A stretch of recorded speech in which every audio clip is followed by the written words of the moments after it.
Bem, boa tarde a todos.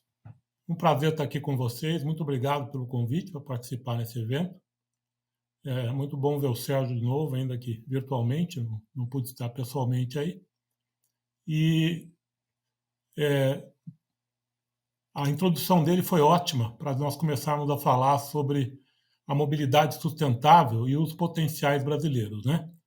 Me apresentando um pouco antes disso, eu sou engenheiro mecânico e trabalhei a minha vida inteira na indústria automobilística e principalmente na área de desenvolvimento. E peguei uma época muito boa, né, levado pelo meu mestre, professor Franco Brunetti, para o projeto Metanol, nos anos 90 ainda. Trabalhei com metanol, depois na Mercedes-Benz, como gerente de desenvolvimento de motores, trabalhei com gás natural, biometano, óleos vegetais, etanol, para veículos pesados e leves. Ah, mais tarde na Mali, no grupo Mali, trabalhei também com combustíveis alternativos, desenvolvimento de motores em geral. Então eu tenho aí mais de 40 anos acompanhando essa temática e ela fica cada vez mais interessante. Mas por vezes também ela fica um pouco, vamos dizer assim, politizada demais, né? Grande parte do que o Sérgio falou é verdade e eu acho que o que nós temos que fazer é passar, na verdade, o objetivo na frente dos interesses. O objetivo não é eletrificar, o objetivo não é defender máquina térmica, por mais que eu também goste, viu, Sérgio, de máquinas térmicas. O objetivo não é uma solução individual. Isso tudo são ferramentas, são tecnologia. Tecnologia é ferramenta. O nosso objetivo final é reduzir o aquecimento global. O nosso objetivo final é a descarbonização. Em outras palavras, o nosso objetivo final é o desenvolvimento sustentável. Esse conceito de desenvolvimento sustentável foi criado aí e desenvolvido, ampliado, né, e trazido assim como um conceito bem formado, exatamente aí no Rio, na época da COP de 92, ele tem três pilares, né? O desenvolvimento sustentável tem o pilar social, o pilar econômico e o pilar ambiental.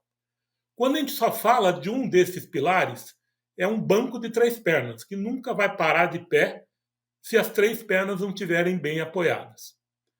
Portanto, a gente tem que falar sempre de desenvolvimento sustentável, de sustentabilidade, pensando nesses três elementos, no social, no ambiental e no econômico. E por que isso? Porque é na interface entre eles que mora o problema. Não adianta eu ter aí, vocês estão vendo na figura da direita, né? Entre a questão ambiental e a questão econômica, a solução que nós vamos adotar para o desenvolvimento sustentável ela tem que ser viável.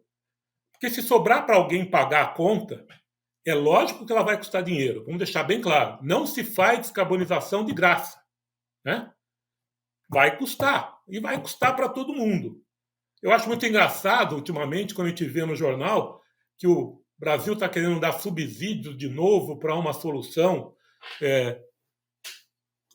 que está ligado a uma tecnologia que falam que é antiga, quando na realidade ela traz muito bons benefícios de descarbonização, e falam que a solução é a eletrificação, só que para a eletrificação, veículos elétricos na Europa chega a se dar R$ 40.000 de bônus para comprar um veículo.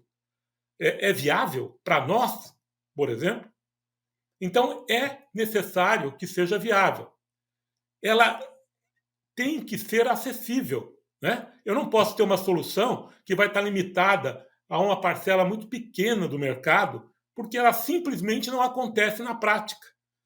Não acontece. O que vai acontecer? Vão ficar mais carros velhos do que novos na rua. Então ela tem que ser acessível, na verdade ela tem que ser igualitária. Ela tem que atingir, vão ter que ser várias soluções diferentes, formando um conjunto de soluções igualitárias.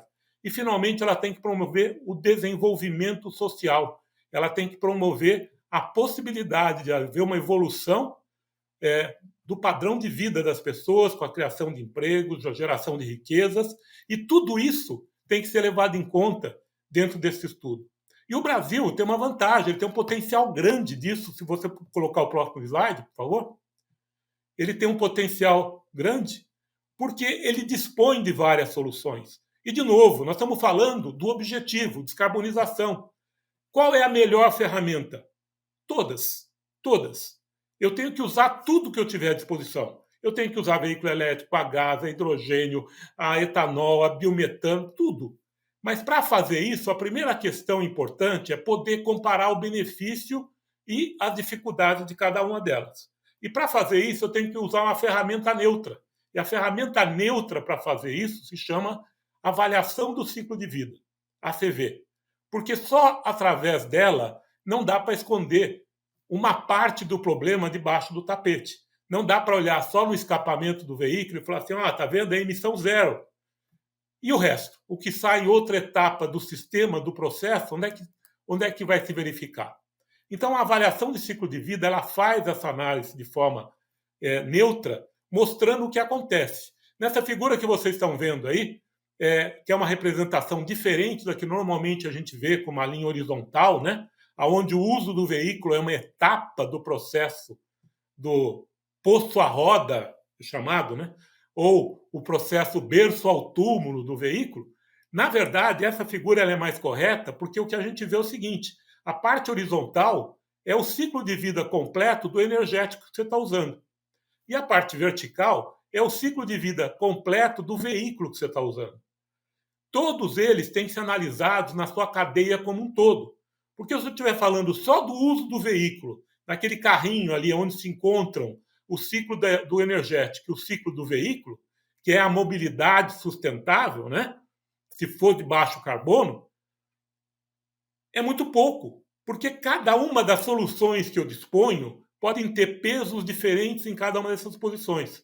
Hoje se convulsionou para o Brasil que nós vamos começar uma análise através do ciclo dos energéticos, que também é conhecido de poço à roda. O que eu estou dizendo é o seguinte, eu vou estudar a eficiência e a intensidade de carbono ou a geração de gás de efeito estufa durante o uso de um combustível definido em uma máquina definida. Agora, se eu quiser saber o que acontece como um todo, eu tenho que lembrar que no ciclo dos veículos, se eu estiver falando de um veículo elétrico, por exemplo, eu tenho um peso muito maior dos minérios que estão na primeira tabela lá, na primeira parte, do que eu tenho quando eu estou falando do motor de combustão interna. Se eu estiver falando do ciclo de energia, eu tenho um peso muito maior hoje na extração do petróleo, por exemplo, e menor nas estações de abastecimento, mas quando eu tiver veículos elétricos, eu posso ter um peso pequeno na geração da energia elétrica, mas vou ter um peso grande na construção de toda a infraestrutura necessária para distribuir e abastecer os veículos. Portanto, eu tenho que usar uma ferramenta neutra que me permita essa análise. Próximo slide, por favor.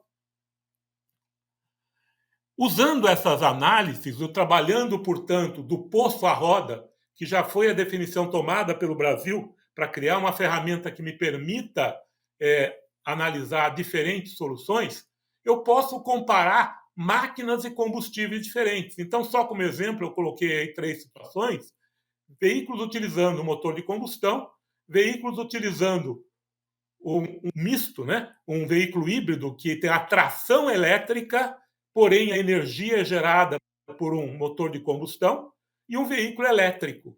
Vejam que o veículo híbrido ele é eletrificado, ele não é elétrico, mas a energia chega à roda através de motores elétricos. Portanto, ele é eletrificado.